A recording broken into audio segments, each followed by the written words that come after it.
Good morning, everybody. It is a beautiful morning here in South Haven. It's Wednesday. We're halfway through the week, and I have an awesome surprise for you. I'm with Steve. He's going to show you through the First Hebrew Synagogue here in South Haven. You've probably driven by it. It's on Broadway. It's a staple in South Haven. It's been here since 1928. So we're going to take a walk around, and Steve's going to talk a little bit about it, and we'll go from there. Good morning, Steve. Good morning. How are you? Welcome to the First Hebrew congregation. So the first thing I noticed when we walked by here is this beautiful front yard. And this was about 10 years ago? About 10 or 15 years ago, Lawn Boys redid the front yard. They did the landscaping, and they did such a great job. They did such a great job that people who never even knew the building was here all of a sudden saw the building. It makes it stand out. I mean, I came here. I was there early yesterday, so I stood there and sat on the bench and came back over here, and I just sat here. It's very peaceful. But you're seeing this. If I went by here, beautiful building. Steve, you mind we go through and check it out? Yeah, come on in. Okay. So I love this tile. So this is all original. This is all original. Everything in here is original. About 15 years ago, we did a restoration, and we wanted to keep the building as it was, and we really redid it from top to bottom, and it, I think you'll see that it came out nice. Like I said, the building was constructed in 1928. My dad remembers when they put the cornerstone in, so it's been a heart place for me. Yes. And it was started really from two sections.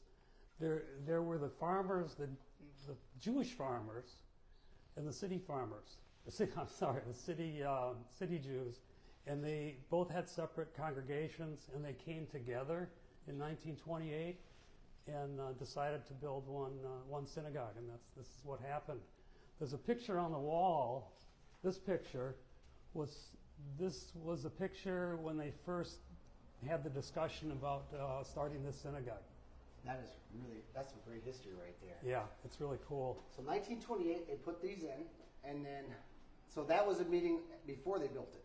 There was a meeting before they built it when they decided to come together and build the synagogue. Okay. Where's the other two at?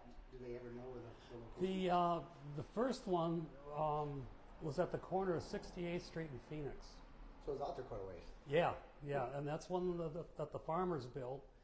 And David Liskow wrote a book about the Resnick experience, and his father was the one who really started that. And you can read about that. It's interesting history. That's good to know. And you can find that book probably locally, online, or somewhere? Yeah, probably locally. I'm really not sure where. It used to be that Black River Books used to carry that. I'm not sure what's happening with that now. Okay. Who's the author again? David Liskow. David Liskow. So there you guys, if you guys are listening in, check that out with David Liskow. Okay. Yeah. Let's go and check this out. So this is the community room, and we have activities. We have Hanukkah parties. We have Purim parties. We have the Seder down here on Passover, and it's just a place to get together. After the services, lots of times we'll have a kiddush or food and drink, and we'll come down here and partake in that. When we did the restoration, we wanted to put as much history into the building as possible. And if you do a scan around here, you can see pictures, pictures of the resorts, the Jewish businesses. This is neat. This is some great history. Yeah, it's great history. Some of the Sunday school classes and things. I know this one, Grand Park Hotel, which is now the Sun Castle. Yeah. Yes. Yep. Oh, and that's over by us on Central Lofts. That's beautiful too. Yep. The craftsmanship on these still stand out. Yeah, they really do. That's when people did more detail. Right. Now, South Haven, the Jews coming to South Haven is a really interesting history. There were grants for people to come and farm. And the immigrants from Eastern Europe mostly, came and settled here and were farmers. And the farmers, it morphed into resorts. And that's how the resort business started here. And it was really, there were close to 100 Jewish resorts in South Haven at one time. 100 resorts? That is awesome. Yeah, it's really amazing.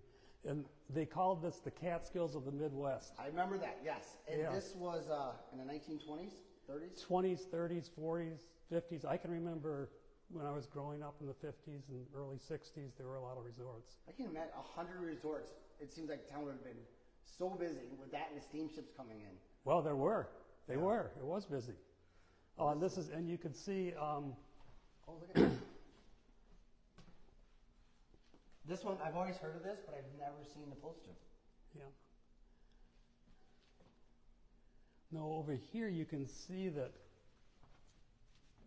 this was entertainment in South Haven. This is really awesome. I love that you guys saved all this. Yeah, it was really cool to discover it.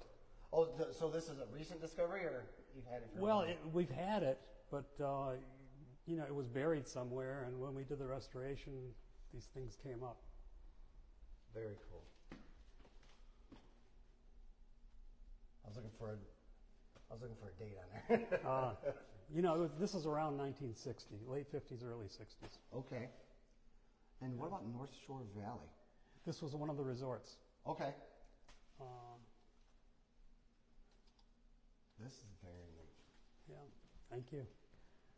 So this is a community center. So this is the community center, and what we, like I said, what we tried to do is preserve the history and make this kind of museum-like. And as we go upstairs, to get more religious. Okay. I will follow you. And again, where are we located? This is 249 Broadway, just off of downtown. 249 Broadway. So pretty much, you almost run right into it if you take Quaker all the way east. Yes, yes, Okay. yeah. I really like this exhibit. When we did the restoration, in the rabbi's study, there was huge bookcases full of old Sidurim, which are the scrolls, or the prayer books. And going through them, they were just amazing. And what I did is I took a picture of the title page, had it translated into English, and tried to reproduce it. Oh, that's really cool. And the rabbi did a little study on, he gave an explanation of the book and where it was published. And Let's go back quite a few years when I'm looking at that. well, this one right here, do we have a date? 1872. Wow. And this one over here, 1861. And the book, I put the book up above it. That looks a little No, older. pardon me? That looks a little older than 1860. So the thing that touches me is these people immigrated to get away from whatever in Europe. They were struggling in Europe, so they came to the United States. They could bring, I mean, it was just whatever they could put on their back, but yet they brought their prayer books. So that was That was important. Yes. That was what was important to them. Love it. Yeah. So come on upstairs. Definitely.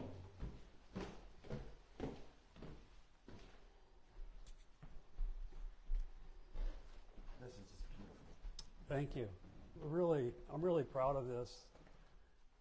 This is the sanctuary. The natural lighting here is incredible. Yeah.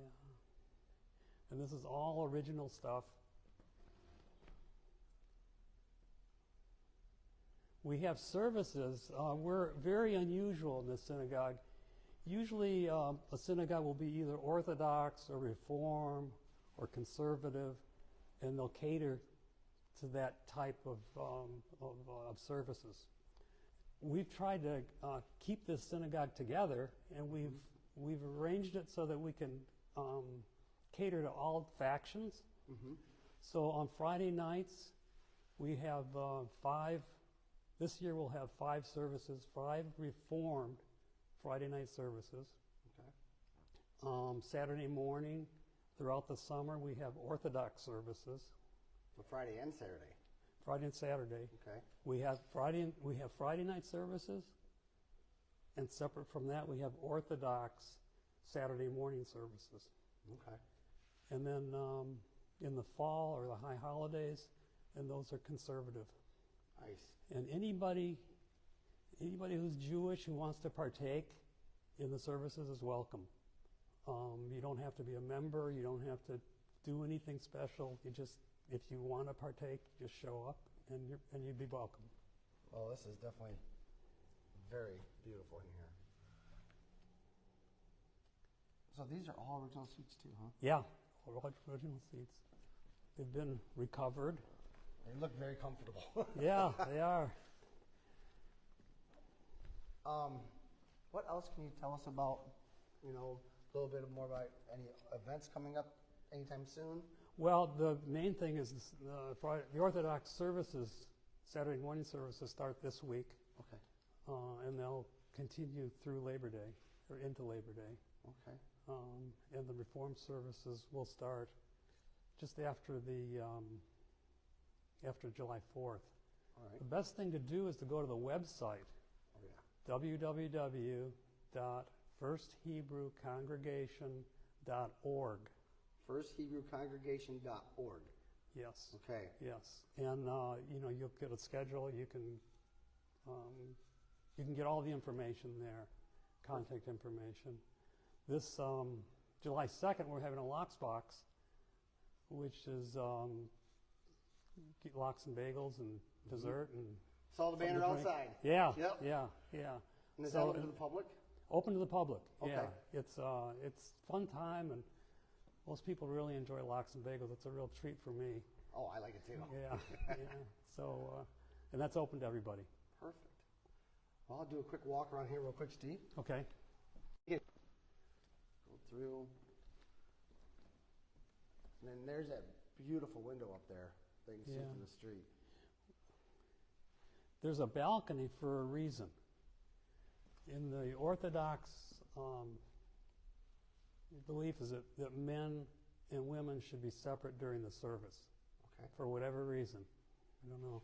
And the balcony is where the women typically sit during an Orthodox service. See that there's some fans up there. Yeah.